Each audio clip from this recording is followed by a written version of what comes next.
Hello बच्चों, आज हम सीख रहे हैं वॉल्यूम निकालना यानी आयतन निकालना। इसके पहले हम हमारे जो 3D स्ट्रक्चर जो होते हैं उनको समझने की कोशिश करेंगे, ठीक है। जैसे हमने पिछले वाले वीडियो में सीखा था कि एक रेक्टेंगल या एक आयत क्या होता है ना। अब उस रेक्टेंगल को यानी उस आयत को, ऐसे बहुत सारे आयत एक के ऊपर एक रख दें तो वो किसका ना शेप ले लेते हैं, घनाभ का। घनाभ यानी क्यूबॉइड का, ठीक है। जैसे देखिए, ये मेरे पास एक कार्ड है, ठीक है। ये कार्ड कौन सी शेप का है? ये रेक्टेंगुलर है यानी आयताकार है, ठीक है। ऐसे ये आयत है, ओके। अब ये मेरे पास क्या है? एक रेक्टेंगल यानी आयत। ऐसे देखिए, मैंने बहुत सारे रेक्टेंगल एक के ऊपर एक रख दिए हैं। ये देखिए, इस तरह से मेरे पास ऐसे बहुत सारे कार्ड्स हैं। ये देखिए, मैं उनको एक के ऊपर एक रखती चली गई हूँ। दिख रहा है आपको? तो ऐसे बहुत सारे आयत या बहुत सारे रेक्टेंगल जब मैं एक के ऊपर एक रखूंगी तो मेरे को उनसे क्या मिल जाएगी? एक हाइट, एक ऊंचाई। देखिए, अगर आप यहां से देखेंगे तो ये क्या है? लेंथ, ठीक है। और ये क्या है? ब्रेड्थ यानी लंबाई और चौड़ाई। Length breadth, length breadth. तो ये तो क्या हो गया? इसका बेस हो गया, है ना। मतलब बेस मतलब जो मेरा जो क्यूबॉइड है उसके नीचे या ऊपर की साइड में ये कल्पना कर सकती हूँ, मैं ऐसा इमेजिनेशन कर सकती हूँ कि ये तो हो जाएगा लेंथ और ये हो जाएगा ब्रेड्थ यानी लंबाई और चौड़ाई, ठीक है। और ऐसे मैंने एक के ऊपर एक बहुत सारे रख दिए, बहुत सारे रेक्टेंगल एक के ऊपर एक रखते चले गए तो मुझे क्या मिल गया? एक हाइट मिल गई यानी ऊंचाई, ठीक है। अब आप इसको किस तरह से शो करते हैं? जब आपको यहां पर शो करना हो तो आप क्या करेंगे? देखिए, ये जो आधार है, ठीक है। ये जो नीचे जो मतलब ये तो या तो नीचे आएगा या ऊपर आएगा, नीचे या ऊपर में से कहीं एक जगह हमारा एक बार रेक्टेंगल तो बनेगा ही बनेगा, ठीक है। तो मैं उसके लिए कैसे करूंगी? देखिए, जो बनाने का तरीका होता है वो तो ये होता है ना। जैसे मान लीजिए, मैंने एक रेक्टेंगल इधर बनाया और एक रेक्टेंगल मैंने इधर बनाया और इसको आपस में मीट कर दिया, ठीक है। अब आप इसको ध्यान से देखिए, है ना। कई बार बच्चे जो है घनाभ में और मतलब कि जो क्यूबॉइड है, क्यूबॉइड में कि कौन सी शेप कहाँ आती है उसमें कंफ्यूज हो जाते हैं, तो इसलिए इसको प्रॉपर समझना जरूरी होता है, ठीक है। एक बार हम इसको पूरा कर लेते हैं।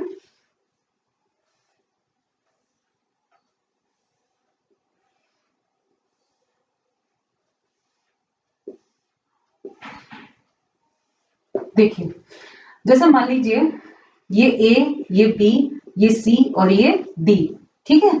ये जो नीचे वाला दिख रहा है ना आपको, ये क्या है? बेस, है ना। मेरा जो क्यूबॉइड है इसको मैं क्या बोलूंगी? घनाभ या फिर क्यूबॉइड, ठीक है। तो मेरे पास जो बेस है वो क्या है? ए बी सी डी यानी ये मेरा रेक्टेंगल, चाहे वो नीचे का हो चाहे ऊपर का। फिलहाल हम नीचे वाले रेक्टेंगल की बात कर रहे हैं। तो ये ए, ये बी, ये सी और ये डी, ये इस तरह से मेरा क्यूबॉइड रखा हुआ है, ठीक है। तो ये ए बी सी डी मैं को इस डायग्राम में इस तरीके से दिखाना पड़ेगा। ये ए, ये बी, ये सी और ये डी, इस तरीके से आ जाएगा, ओके। आप थोड़ा समझ पा रहे होंगे। थोड़ा और बड़ा ऑब्जेक्ट लेती हूँ। ये देखिए, ए बी सी डी, तो ये क्या बन गया? मेरा बेस बन गया, है ना। इसी बेस को मैंने यहाँ पे शो किया है। ये नीचे वाला फ्लोर है, ये वाला, ओके। अब उसके बाद में जो ऊपर वाला जो जो रूफ आएगा, जो टॉप आएगा इसके ऊपर, जैसे इसका टॉप ये है, ठीक है। ये जो मेरा बॉक्स था उसका टॉप ये आ गया, तो ये जो टॉप आएगा उसको मैं कुछ इस तरीके से डिजाइन कर रही हूँ, ठीक है। समझ आया? तो ये ऊपर का टॉप हो गया, ये क्या था? हमारा नीचे का बेस था, ओके। अब इसके बाद में, क्योंकि अब आपको ये तो समझ में आ गया होगा कि मैं इस बेस की बात कर रही थी, वो ए बी सी डी बन चुका है। तो इसका मतलब ए बी क्या हो जाएगा मेरे पास? लेंथ, ठीक है, यानी कि लंबाई, है ना। बी सी क्या हो जाएगा मेरे पास? ब्रेड्थ, ठीक है, यानी कि चौड़ाई, ओके फाइन। ये देखिए, लंबाई चौड़ाई, लंबाई चौड़ाई, ठीक है, समझ आया? देखिए ध्यान से, लंबाई चौड़ाई, है ना, लंबाई चौड़ाई, ठीक है। और ऊंचाई क्या होगा, ये वाली ऊंचाई, है ना। यानी ऊंचाई बनाने के लिए आपको एक के ऊपर एक रखने पड़ेंगे ना रेक्टेंगल। तो ये जो रेक्टेंगल, ये जो आपने रेक्टेंगल कंपेराइज किया, तो आपने एक के ऊपर एक रखे ना इतने सारे रेक्टेंगल, तब जाके तो आपको हाइट मिली है। तो ये हाइट कौन सी है, देखिए ध्यान से, ये वाली हाइट है। ये जो हाइट मुझे मिली है, ये वाली हाइट ये है, समझ रहे हो आप? तो ये ई, एफ, जी और एच, तो ये क्या हो जाएगा मेरे पास, चौड़ाई, यानी कि सॉरी ऊंचाई, ये मेरे पास हाइट हो जाएगी, ठीक है। इसको मैं क्या बोलूंगी, हाइट, ठीक है। तो कभी भी इस चीज से कंफ्यूज मत होइए कि लंबाई क्या है, चौड़ाई क्या है और ऊंचाई क्या है। लेंथ, ब्रेड्थ और हाइट तीनों को समझिए। लेंथ और ब्रेड्थ, लंबाई और चौड़ाई हमेशा एक ही तल में होते हैं, हमेशा एक ही डायमेंशन में होंगे, ठीक है। उनके डायमेंशन कभी चेंज नहीं होगी। देखिए ये एक ही प्लेन में है, लंबाई भी इधर है, चौड़ाई भी इधर है, ये एक ही प्लेन है ना। जैसे ही ये ऊंचाई आई तो इसका प्लेन चेंज हो गया, ठीक है ना। इसका मतलब ये इसके प्लेन में नहीं है, इसकी ऊंचाई का प्लेन दूसरा हो गया, चेंज हो गया। देखिए ये एक ही प्लेन में था, ये लंबाई है चौड़ाई, ऐसे ये भी एक ही प्लेन में होगा, ये लंबाई और चौड़ाई, ठीक है। आप इसको कभी भी चौड़ाई नहीं बोलेंगे, ये गलती बच्चे हमेशा करते हैं, इसका ध्यान रखिएगा। ये क्या हो जाएगा मेरे पास, ऊंचाई, है ना। देखिए जब मैं ऊंचाई को दिखा रही हूँ तो मेरे को इस प्लेन पे मेरा ध्यान नहीं जा रहा, मुझे खाली यहाँ पे लंबाई दिखाई दे रही है, ठीक है। और ये मुझे यहाँ पे ऊंचाई दिखाई दे रही है, ठीक है। तो ये मेरे पास ये क्या बन जाएगी, ऊंचाई। ये दूसरा प्लेन आ गया, इस प्लेन का ये प्लेन था मेरे पास, ये वाला एबीसीडी वाला, ठीक है ना। अब ये एबीसीडी का प्लेन तो छूट गया, ये प्लेन ही चेंज हो गया। ये देखिए सी, जी, एफ, बी, ये वाला प्लेन आ गया। तो इसका मतलब ये मेरे पास क्या आ गया, हाइट, यानी ऊंचाई। समझ आया? तो इसका मतलब क्या हुआ, अब मैं किसकी बात करूंगी, वॉल्यूम की। जैसे हमने क्षेत्रफल में क्या किया था, एरिया में हमने आयत को इस तरह से डिवाइड किया था। मान लीजिए 3 सेंटीमीटर 2 सेंटीमीटर, तो 1 2 3 पार्ट्स में था और ये 2 पार्ट्स में था। तो मेरे पास इस तरीके से आए थे, याद आया आपको? तो 1 2 3 4 5 6 5 स्क्वायर, 6 स्क्वायर बने थे। तो इसका जो एरिया है वो कितना बन गया था, 6 सेंटीमीटर स्क्वायर। ऐसे ही मेरे इसमें ये क्यूबॉइड शेप बन गया, ठीक है। अब मुझे इसका वॉल्यूम निकालना है। तो अगर मान लीजिए मैं इसको इस तरह से पार्ट में डिवाइड कर दूं, देखिए ध्यान से, मान लीजिए ये, मान लीजिए सपोज, मतलब मैं नहीं कह रही कि ऐसा है, 1 मीटर 1 मीटर और 1 मीटर, ये 3 मीटर होता और ये 1 मीटर 1 मीटर, ये 2 मीटर होता, ओके। तो देखिए 1 मीटर मल्टीप्लाई 1 मीटर, और मान लीजिए इसकी हाइट भी कितनी है, 1 मीटर, ठीक है। देखिए ये हाइट 1 मीटर आ गई, समझ में आ रहा है आपको? तो इसका मतलब ये जो एक जो मैंने पार्ट बनाया, इसका वॉल्यूम कितना आया, 1 मीटर, देखिए 1 मीटर लेंथ, 1 मीटर ब्रेड्थ और 1 मीटर हाइट। समझ रहे हैं? देखिए 1 मीटर लेंथ, 1 मीटर ब्रेड्थ, ठीक है, और 1 मीटर हाइट यानी ऊंचाई, इस डब्बे की ऊंचाई ये वाली।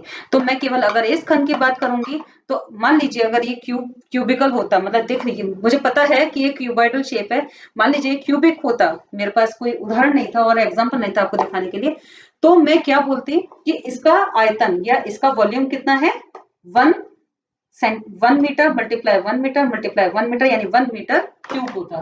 तो इसकी हालत कुछ ऐसी होती, अगर मैं इसको पूरे को डिवाइड करती तो ये ऐसा होता।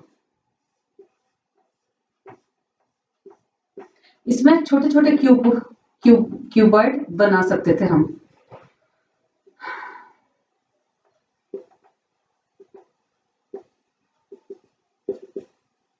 इसको 3D में दिखाना थोड़ा सा टिपिकल है, इसलिए मैंने आपको बॉक्स की सहायता से दिखाया था। इसमें जैसा आपने वो पजल क्यूब कभी खेली होगी, तो पजल क्यूब में जो एक एक क्यूब होता है ना, वो क्या शो करेगा, किसी एक छोटे क्यूब का वॉल्यूम शो करेगा, ठीक है। तो इस प्रकार से जैसे कि इसमें जैसे मान लीजिए अगर एक क्यूब, एक जो मान लीजिए ये क्यूब शेप है, तो ये अगर 1 सेंटीमीटर 1 मीटर क्यूब है, तो 1 मीटर क्यूब प्लस 2 प्लस 3 4 5 6, इसका मतलब इस पूरे का वॉल्यूम कितना हो गया, 6 मीटर क्यूब हो गया, ठीक है। या मैं सरल शब्दों में ये कहना चाहूं तो देखिए ध्यान से देखिए, ये मेरे पास क्या था, ये मेरे पास बेस था, ठीक है। जनरली ऐसे डायग्राम बनाने में दिक्कत आती है बच्चों को। ये मेरा बेस था, तो मान लीजिए ये मेरा रेक्टेंगल है,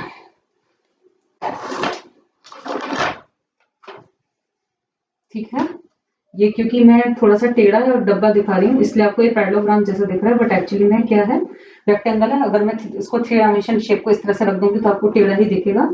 और फिर इस तरीके से मैं इसको ज्वाइन कर रही हूँ।